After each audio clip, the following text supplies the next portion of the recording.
ନାଚିବେ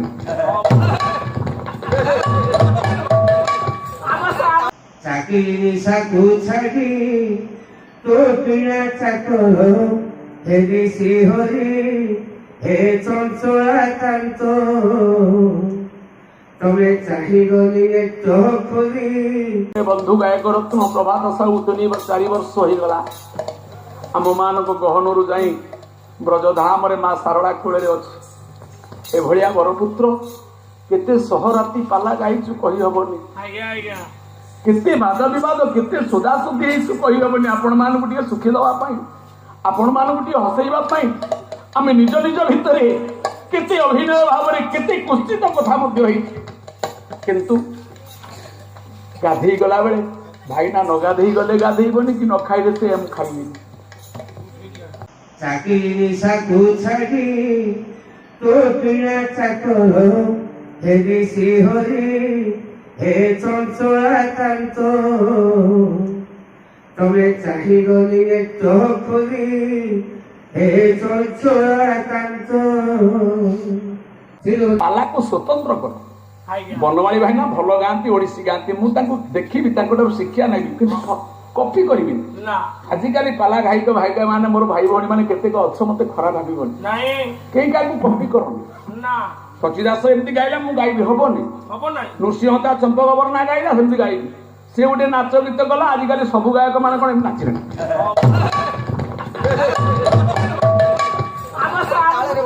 ତାକୁ ସିନା ନାଚଟା ସ୍ୱଭାବ ପାଇଲା, ତେମେ ନାଚୁଛ ଏଇଟା ବିକଳାଙ୍ଗ ଦେଖାଯାଉଛି,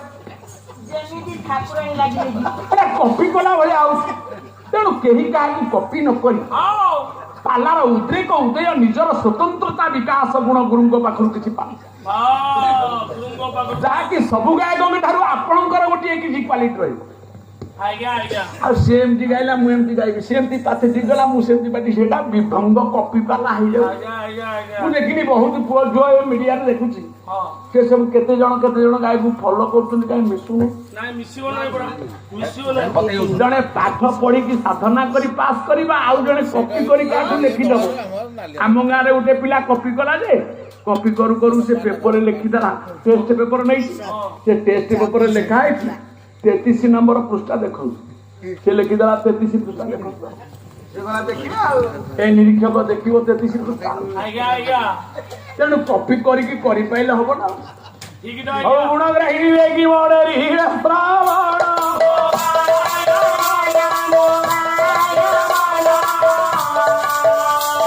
ସମସ୍ୟା ରହିବ ହେବ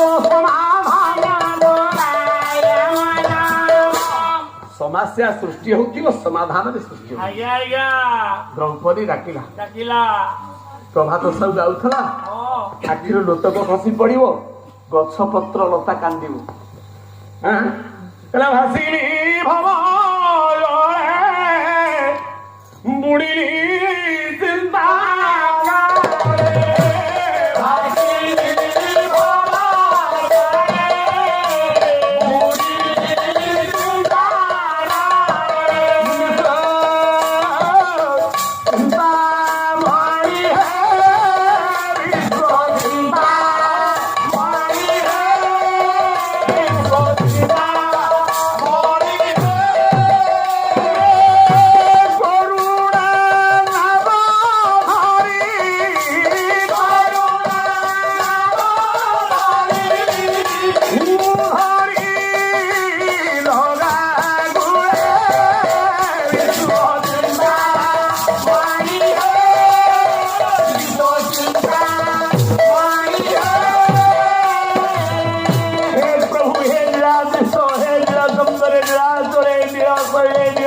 କଟକରେ ସାର୍ବଭୌମତ୍ୱ ସର୍ବ ଜୀବରେ ସର୍ବ ରୂପରେ ସର୍ବ ଗୁରୁରେ ସର୍ବ ଶିଷ୍ୟରେ ବିଦ୍ୟମାନ ପୂର୍ଣ୍ଣ ବ୍ରହ୍ମ। ଏ ସଂକଟରୁ ଆଉ କାହାର ଶକ୍ତି ଆସି ମୋତେ ଉଦ୍ଧାର କରିବ? ଅବଳା ଦୁର୍ବଳା ନାରୀ ଗୋଟିଏ ପୁରୁଷର ବସ୍ତ୍ର ଉତ୍ପାଦନ କରୁଛି, ନାରୀର ଲଜ୍ଜା ଇଏ ଜଗତକୁ ଲଜ୍ଜା ହେଇଯିବ।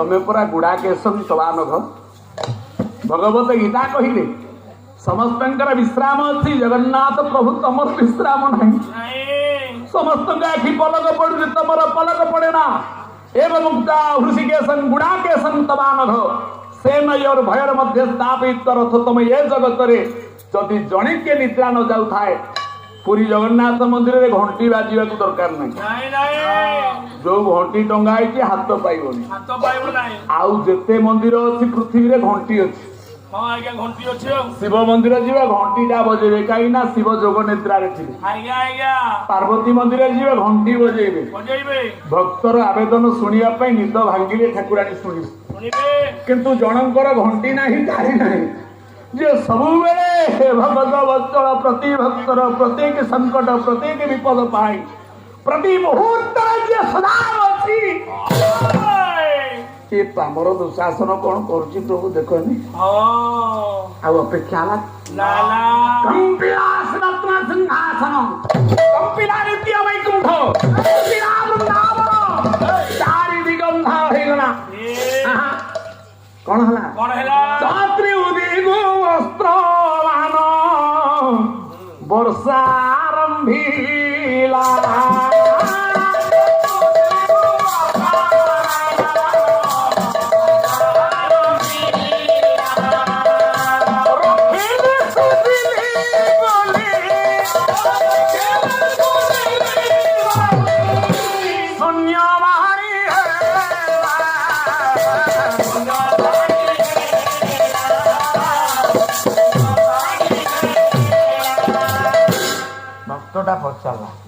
ହେଲା ପ୍ରଭୁ ତମେ ଯଦି ଏତେ ଦୟାଳୁ ତମ ଦୟା ଯଦି ସାଗର ତମେ ଏତେ ନାଟକ କାହିଁ କଲ କିଏ ଦିନ ଦ୍ୱିପ୍ରହରେ ବଜାରକୁ ଆଇଲା ହସିନା ରାଜକଟକରେ ତା ବସ୍ତ୍ର ଓହ୍ଲେଇଲା ବେଳେ ତମେ ପିନ୍ଧେଇଲ ତେମେ ପରା 16,000 ନାରୀଙ୍କର ବସ୍ତ୍ର ଚୋରି କରିଥିଲ କୋଉଠି କେତେବେଳେ ନା ଚୋରି କରନା କୋଉଠି କଲେ ଚୋରି 16,000 ତମେ 16,000 ଗୋପୀଙ୍କ ବସ୍ତ୍ର ଚୋରି କଲ ଗୋଟାଏ ନାରୀ କି କୋଟିଏ ବସ୍ତ୍ର ଦେଲ ପ୍ରଭୁ ତମେ ହିସାବ କରିଲ ତମେ କେଡେ ଦୟାଳୁ ହେଲ ଭାଣିଜି ହିନ୍ଦୀ ସିନ୍ଦି କିନ୍ତି ହେଲା ଯଦି ଦେଲ ତମେ ଏ କାଣ୍ଡ କାରଖାନା ରୋଗ ହେଲେ ଔଷଧ ଖାଆନ୍ତି ନା କ୍ୟାନ୍ସର ବଢିଲେ ଯାଇକି